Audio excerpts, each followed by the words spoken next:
Hello world, Dano here, stacking paper as always, and today we're doing a review of The Adventures of Sherlock Holmes. This is the first short story collection by Arthur Conan Doyle, and it follows the first two novels that he wrote. So this actually contains stories he wrote for a magazine, the Strand magazine, from July 1891 to June 1892, and then they just collected them all into a book that same year. Actually, like, crazy turnaround rate, I must say. And this is probably the most famous of the short story collections because it's the first, but I feel like it's probably not the best because if I'm going to be honest, kind of a mixed bag. You can tell he's definitely gotten a little bit better, at least when it comes to like character direction from the first two books. But I will say, like, it's definitely ups and downs. Like, some of these stories are like really good. Like, there's some real highlights, but then there's some real duds. Like, so Scandal Bohemia, that's like one of the most famous Sherlock Holmes stories, and it's incredible.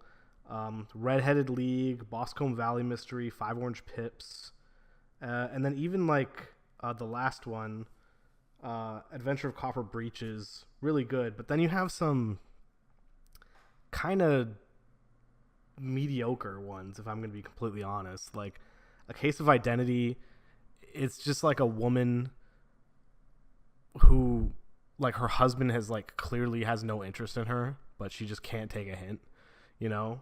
You got like Man with the Twisted Lip, which is also a similar thing. There's a lot of like domestic quarrels that aren't even really crime related. They're just kind of partners dodging each other and doing like sketchy shit behind the scenes, right? Which is like funny, but it's just not, it doesn't lead to like a very compelling narrative. Actually though, I will say Doyle does something pretty fucking brilliant with the last story. It's extremely meta. The very last story in this collection, the Adventure of the Copper Breeches, Holmes is like thinking to himself, man, I haven't gotten an interesting fucking case in such a long time, you know. And then he even brings up like a lot of the cases we did this year weren't even crime related. They were just like domestic quarrel bullshit. Like, it's so boring. Like, you know, I used to have such interesting shit to do, and now I'm just he's like, man, has the well run dry? Is that it? Like, is there no more cool crime in London? Like, you know, this used to be a fucking proper detective agency. Like, it's really funny. That actually made me like audibly cackle. But yeah, like in general, I think like it's definitely worth reading. Like the stories that are like a high note are like real highs, but it's definitely brought down by some of the more mundane ones. I'd still give it probably like a solid 7 out of 10 overall. Like, it's not 6.5. It's not that, you know, meandering, but just like if I have to give an average, like if you cut out like 4 of these stories, it's a solid like 8.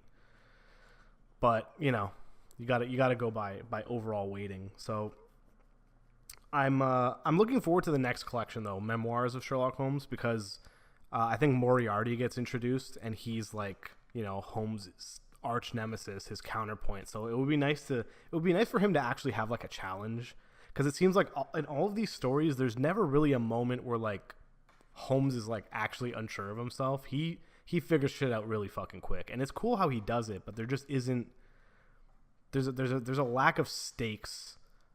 Even though in some of these, like, people straight up die, like Five Orange Pips. Yeah, I guess spoiler alert, but he doesn't actually, like, he solves the case, but it's like already too late. The guy that comes in for the case ends up dying, but there's a bit of like petty revenge. Like, literally the KKK are involved. It's kind of wild. And I'll say, like, Doyle is pretty progressive for like the late 19th century, like, especially when it comes to like Irene Adler in the first story. Like, very like fucking super strong female character, you know, early feminism. but also like his criticisms of like the racism of America. You know, like the Ku Klux Klan is in the Five Orange Pips, and he's talking about how backwards they are, and I'm like, man, this is wild to see in the 1800s, but like you love to see it. Definitely worth the read. Looking forward to how he develops it. I feel like Memoirs is gonna hopefully bring up the overall average, but definitely a solid read.